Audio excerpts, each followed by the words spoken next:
Hey everybody, welcome back to my channel. So I have had a request to share the garlic cheddar biscuits that I made in my meal prep video. I will link to that video in this video where I did my meal prep for the week. So I'm going to do the 2-ingredient biscuits, but I'm going to make them more like the Red Lobster's garlic cheddar biscuits. Now I will make this one small disclaimer. I made these biscuits this weekend and I only got one biscuit. I had 3 of my children home. I got one biscuit and there are no more biscuits. That was pretty much the end of them. So when I put everything into my app, and I will put the I will show you my Weight Watcher app, everything calculates out to 1 smart point per biscuit. I'm going to do a double batch, which is going to give me 24 biscuits. So based on a double batch for 24 biscuits, it's going to be 1 point per biscuit. If you were to do it a single batch, it would still give you 12 points. That's what it gave me when I made them before, but I just wanted to make sure. So I actually put this in my app and marked it as garlic cheddar biscuits. Okay, so here's what I'm going to be using. I'm going to be doing this Southern biscuit, self-rising flour. I know a lot of people are using a different type of flour, but this is what I got with a coupon. I think this was free, so I'm just going to use this. I think they're using gold leaf, but when I went through the app, the self-rising flours were the same as far as smart points. So I'm just going to use this. I'm going to be using just some regular great value garlic powder. This is to taste. I'm going to be using, this is Harris Teeter non-fat Greek plain yogurt. I'll be using this. I'm going to be using the Kraft fat-free cheddar cheese. And today I'm going to add in some of the Harris Teeter shredded reduced fat cheese, or the 2% milk cheese, because we didn't have any more of the fat-free. So even adding in the 2% milk cheese, it still measures out as 1 smart point. So let me get started and you'll see what it looks like. Okay, so what I have in here is I have 2 cups of the self-rising flour, and I have 2 cups of the non-fat plain Greek yogurt, and I'm just going to give this a stir to make it into a dough ball. So it's now, we've just mixed it a little bit, and it's now in a consistency. There's a little bit of loose flour at the bottom, but we're going to incorporate that as we knead this. So now I'm going to transfer what's in here into this flat pan, and I just have a little bit of flour just to coat the bottom of the pan so that the dough does not stick. Okay, so what I've done now is I've just transferred my dough. It's still kind of just clumps of the yogurt and the flour, and I'm going to begin to knead it. Now, if you notice, I am wearing plastic gloves, and it's simply a texture issue. I don't like to have that feeling on my hands. So I'm just going to use these gloves with no problem to knead it. Also, make sure that you have food safe gloves. I have a friend who works restaurants and is able to get food safe gloves. And I do a lot of the events at my church, so food safety gloves are really not a problem. I prefer to have them if I have to do something like this.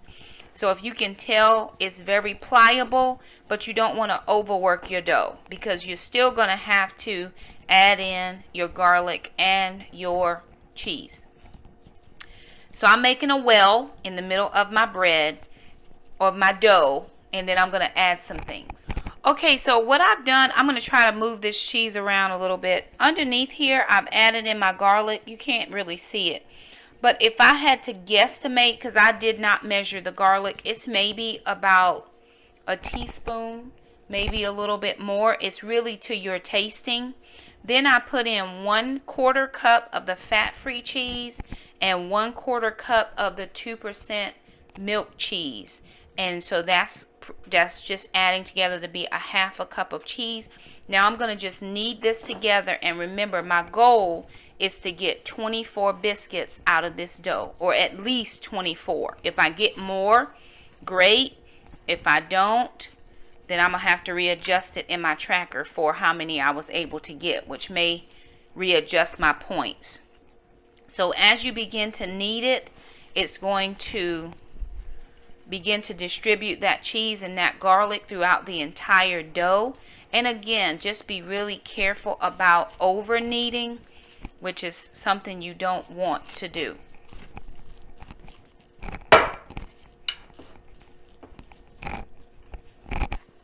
So here's what our dough looks like now. If you can look, you're going to see the cheese is kind of distributed throughout. And because I put it right in the middle when I first began, I just broke it apart to make sure I didn't have a big clump of anything. But now I just have cheese distributed throughout the dough, which is what I want to have. And so I also have a little bit of flour in the bottom of this pan. So I'm just going to take that so that my dough is not sticky. This is not going into the biscuits at all. It's just making sure that the dough is not sticky.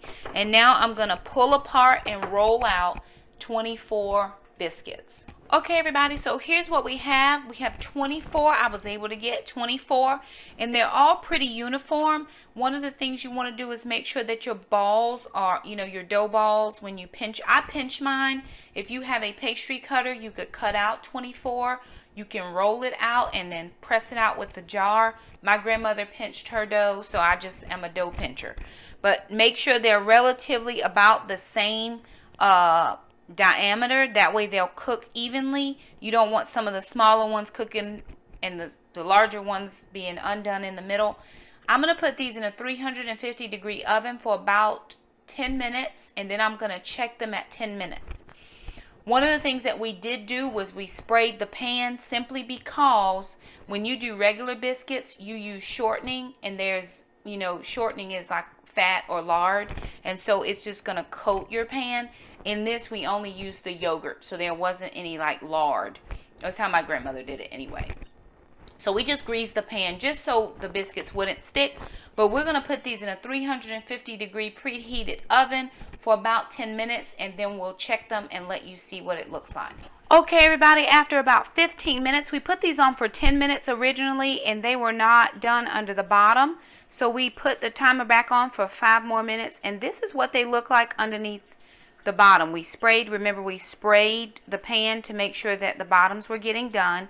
And then I like my biscuits a little bit more brown, so we actually put the broiler on just to give it a little bit more browning, and it began to caramelize some of that cheese. So this is what it looks like. These are our 2-ingredient biscuits, garlic cheddar biscuits. There are actually 4 ingredients in there, but using the 2-ingredient dough. So anyway, if you like this video, be sure to give us a thumbs up. Just as, hey, we liked your video. If you're new around here, hit the red subscribe button. We love to keep you as a part of our YouTube community. And also hit the little bell. That way you never miss an upload from us. Thank you so much for stopping by our channel. And until the next time we cook, bye.